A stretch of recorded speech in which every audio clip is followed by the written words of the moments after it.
You didn't earn that break. You didn't earn that reward. You didn't earn that comfort, but you gave it to yourself anyway. That's the pattern. You complete one small task and suddenly you deserve rest. You think about working and suddenly you deserve entertainment. You make a plan and you celebrate like it's already done. You are rewarding intention. You are rewarding effort. You are rewarding potential, but you are not rewarding results. And slowly, without realizing it, you are training your brain to feel accomplished without accomplishing anything. That is dangerous.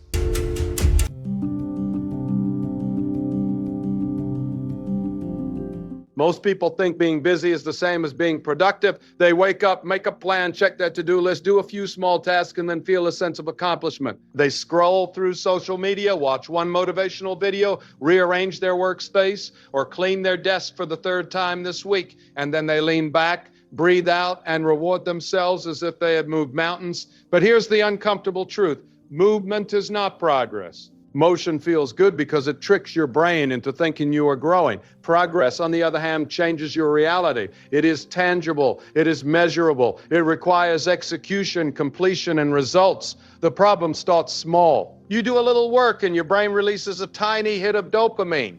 You feel good. You tell yourself, I did something today. But did you? Did you actually advance toward your goal? Did your skill improve? Did your knowledge deepen? Did your results change in a meaningful way? Most of the time, the answer is no. You have simply created an illusion of productivity. And illusions, no matter how satisfying in the moment, do not compound into results. This is why so many people spend their lives in a loop of almost achieving. They start programs but don't finish them. They read books but never implement the lessons. They plan endlessly but rarely execute. They prepare for success without ever doing the work required to earn it. And then after this partial effort, they reward themselves. They scroll, watch a show, or treat themselves because their brain thinks effort alone is achievement. But it is not. Effort without follow-through is empty.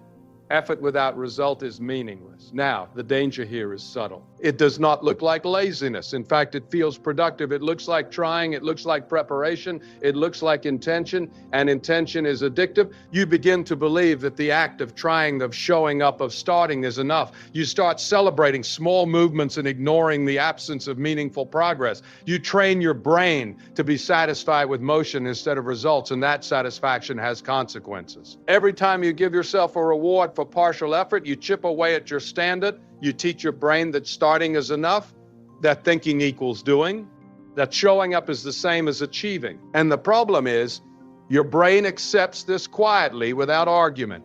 Over weeks, months, and years, this becomes your identity, the identity of someone who feels accomplished without accomplishing anything. This is where mediocrity hides. It hides in motion disguised as productivity. It hides in lists checked without meaningful action. It hides in plans made and never executed. And most dangerously, it hides in your brain's acceptance of early reward. Because when the reward comes before the result, your brain rewires itself. It rewires itself to chase comfort, to chase satisfaction before completion, to prioritize feeling good over actually achieving. Ask yourself this. How many times have you self-evited the intention to act rather than the act itself? How often have you given yourself a pat on the back for starting something while ignoring the fact that it remained unfinished? How often have you felt productive when, in reality, nothing changed? These are the subtle betrayals you commit against your future self every single day. And once they accumulate, they quietly define your limits. The people who achieve greatness are not necessarily more talented or lucky. They are those who refuse to reward motion without progress. They are those who refuse to reward motion. They do the hard, often invisible work that feels uncomfortable. They push past the initial dopamine of starting. They push past the initial dopamine of starting. They resist the satisfaction of small effort. They endure until something real is created. They understand that the feeling of accomplishment should come after results, not before. They know that discipline is not about showing up.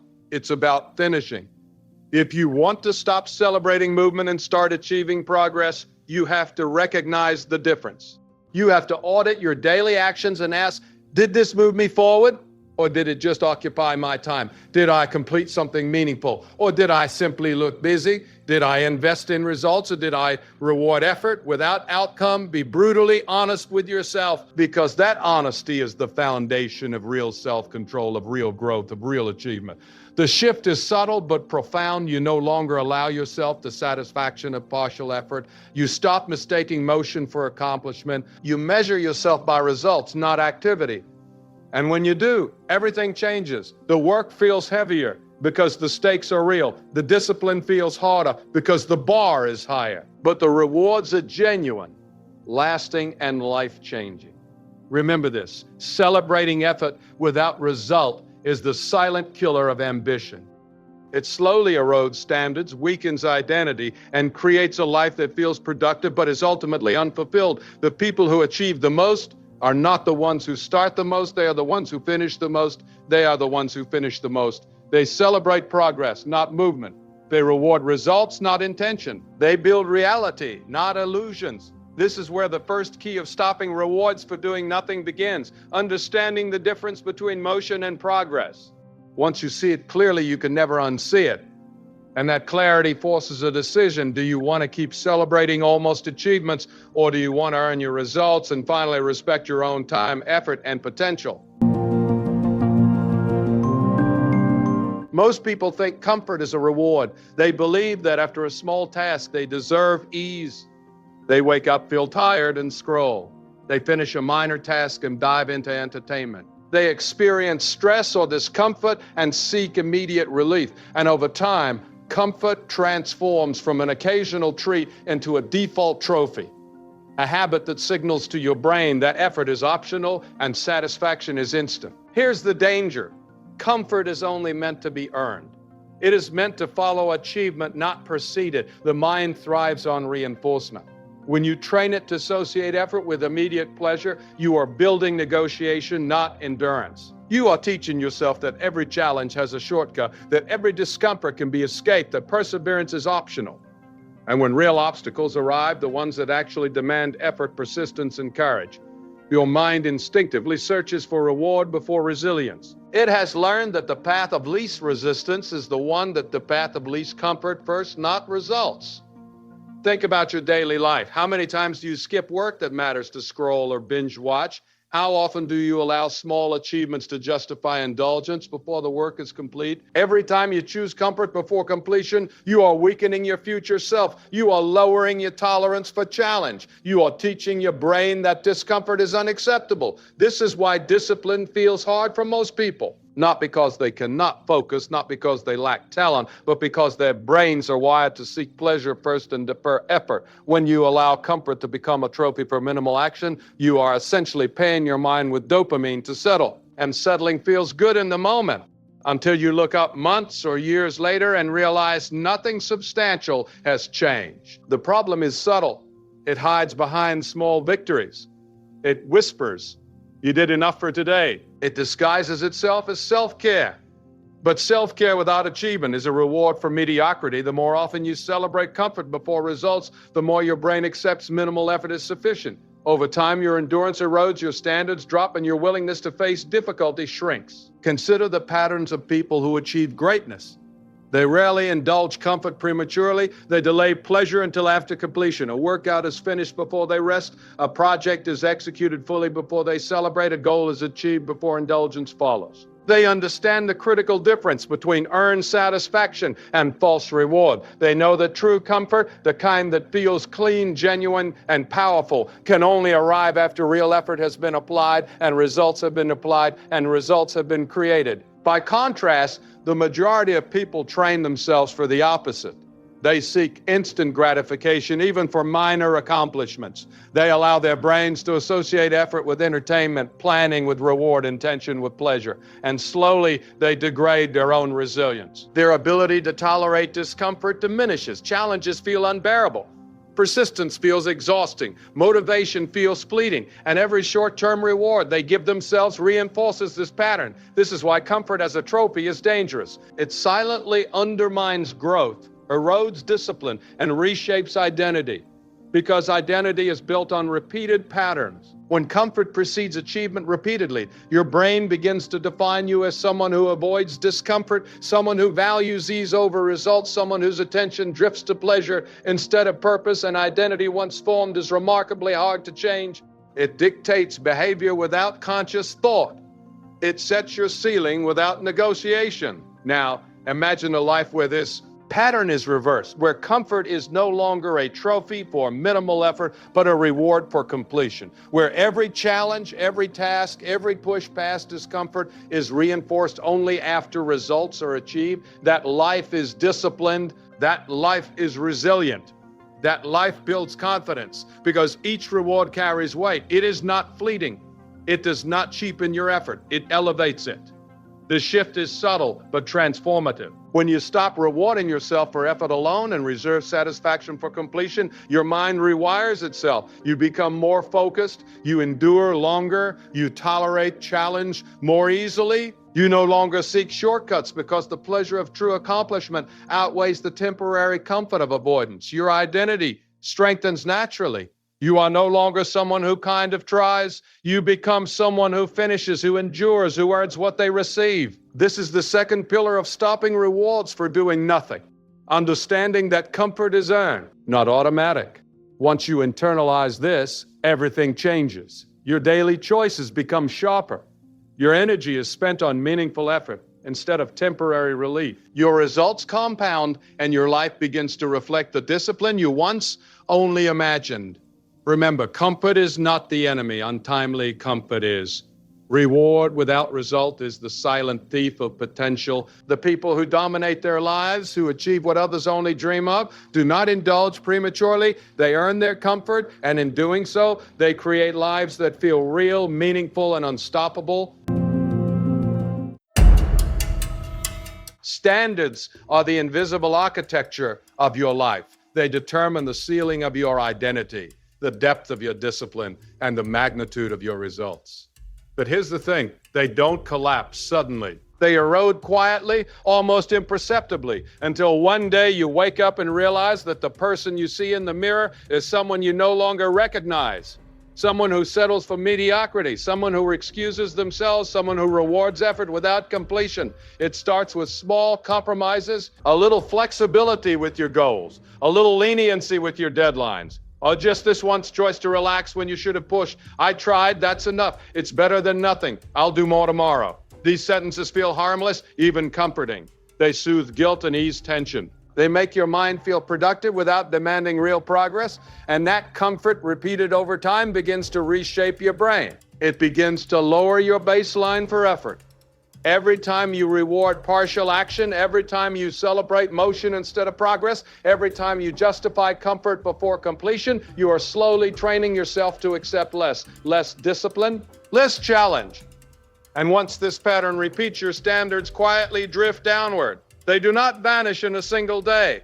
They sink imperceptibly, like a tide that slowly submerges the shore. The danger is that this lowering of standards becomes invisible.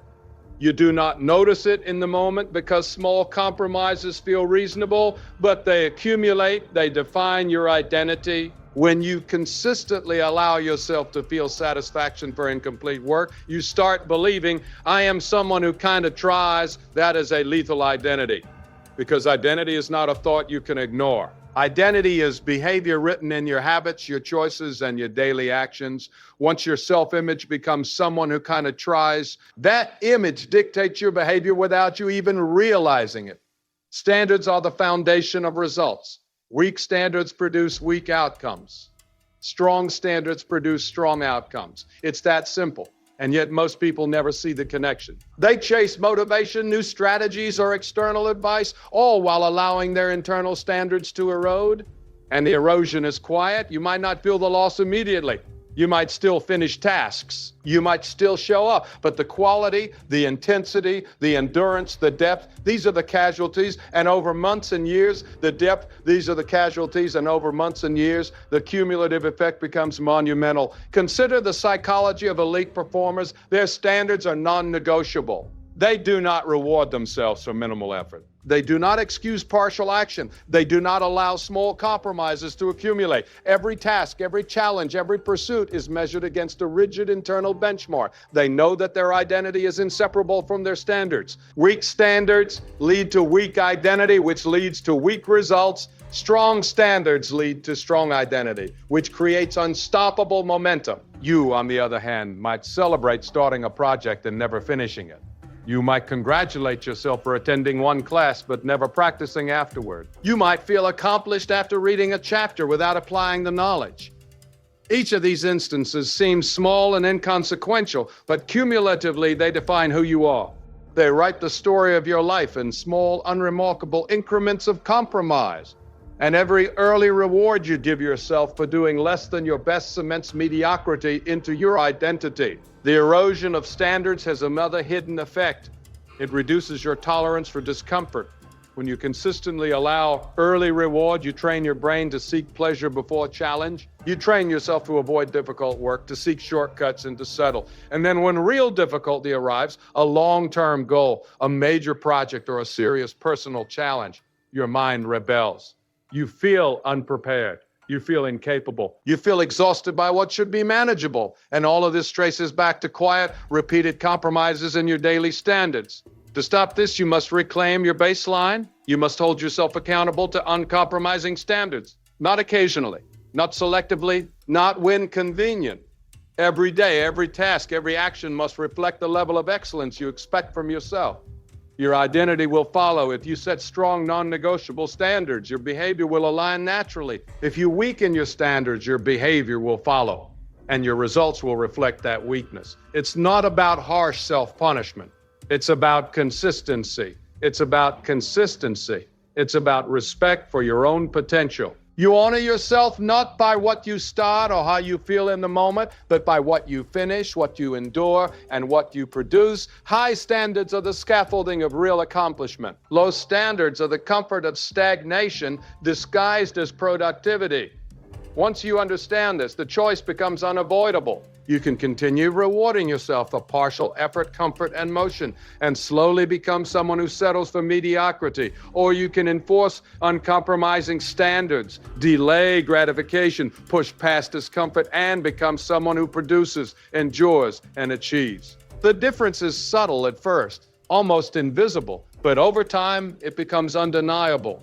Identity, performance, and results are all built on the standards you allow yourself to hold today. Remember, standards are quiet, but their effects are deafening. Every compromise echoes through your identity, behavior, and life. Every strict adherence raises the ceiling of what you can become, and that is why understanding the quiet erosion of standards is one of the most critical lessons in stopping rewards for doing nothing.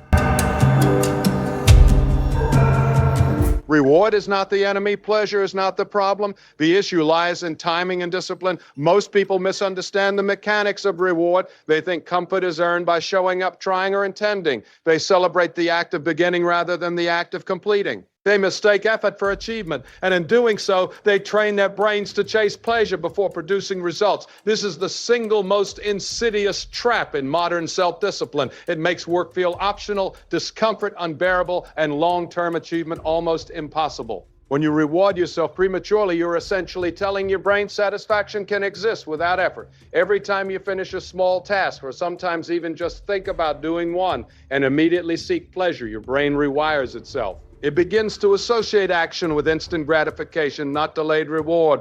Over time, this conditioning shifts your tolerance for effort. Challenges become heavier. Patience collapses. Consistency disappears. You are left constantly craving comfort rather than cultivating endurance. Contrast this with those who understand the real psychology of reward. They recognize that satisfaction should always follow completion. You finish the workout, then rest. You execute the project, then celebrate. You hit the goal, then indulge. This creates a direct link between effort and pleasure in your brain. Discipline and satisfaction become intertwined, and endurance becomes a natural byproduct. Your mind begins to crave results, not shortcuts. Your energy is directed toward execution, not comfort. This is the difference between living as a consumer of experience and a producer of reality. The people who excel, the ones who consistently achieve beyond the average, do not rely on motivation alone. They do not chase inspiration. They understand that real growth comes from linking reward strictly to result. Every unfinished task, every incomplete action, every moment of intention without execution is an opportunity lost. Every early reward erodes potential, slowly dismantling your capacity to endure challenge and embrace discipline. Ask yourself this: how many times have you congratulated yourself for showing up, planning, or trying without completing? How often have you allowed small pleasures to follow minimal effort? If you are honest, the answer will shock you. Those small indulgences are the silent killers of progress. They chip away at focus, patience, and standards. They make real effort feel harder than it should. They create a mind addicted to comfort, a body resistant to challenge, and a life that slowly drifts toward mediocrity. True reward works like this. The satisfaction is earned, not assumed. It is the consequence of completion, not intention. There is a subtle but profound shift when you internalize this. You begin to resist distractions, not because you force yourself to, but because your brain recognizes the payoff comes only after completion. You no longer settle for motion without progress. You no longer accept effort without execution. Every action is measured against the standard of result, and the mind and body adjust naturally. Endurance rises, focus sharpens, discipline solidifies. The consequences of ignoring this principle are invisible at first, but devastating over time. A life of early rewards, comfort before completion, and celebration without result accumulates into an identity built on mediocrity. You become someone who is capable of starting but incapable of finishing. Someone who thinks effort is enough but results are optional. Someone whose potential is never fully realized because pleasure was always given before it was earned. The alternative is profound. When you commit to reward only after results, your identity transforms. You stop defining yourself by effort alone. You stop measuring success by intention. You begin to see that discipline is not a burden. It is the path to genuine satisfaction. You start craving completion because the reward is meaningful. You start craving completion because the reward is meaningful. You chase execution for the sake of results. Every action becomes purposeful. Every choice becomes aligned with growth. Every outcome becomes earned. This principle also strengthens your long-term resilience. When the mind learns that reward follows result, it develops patience, focus, and a natural resistance to distraction. You stop seeking shortcuts. You stop allowing small indulgences to erode your standards. You train yourself to endure discomfort, knowing that real satisfaction is delayed but exponentially more powerful. Your standards rise, your identity solidifies, your life reflects the results of deliberate, earned action. Stopping premature rewards is not easy. It is uncomfortable at first. Your mind will resist. Your impulses will demand instant satisfaction. But this discomfort is precisely what builds endurance. When you push past it, when you complete the task before seeking reward, you reclaim control over your behavior. You reclaim your identity. You reclaim your identity. You reclaim your life. Remember, discipline is not about working harder for its own sake. Discipline is about aligning reward with results. When you internalize this, you no longer reward yourself for doing nothing. You reward yourself for earning.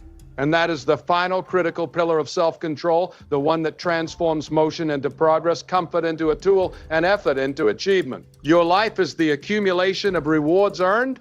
Every early indulgence steals from the future you. Every reward earned after real work compounds into a reality worth living. Choose wisely. Choose completion, choose results, and only then allow yourself to celebrate.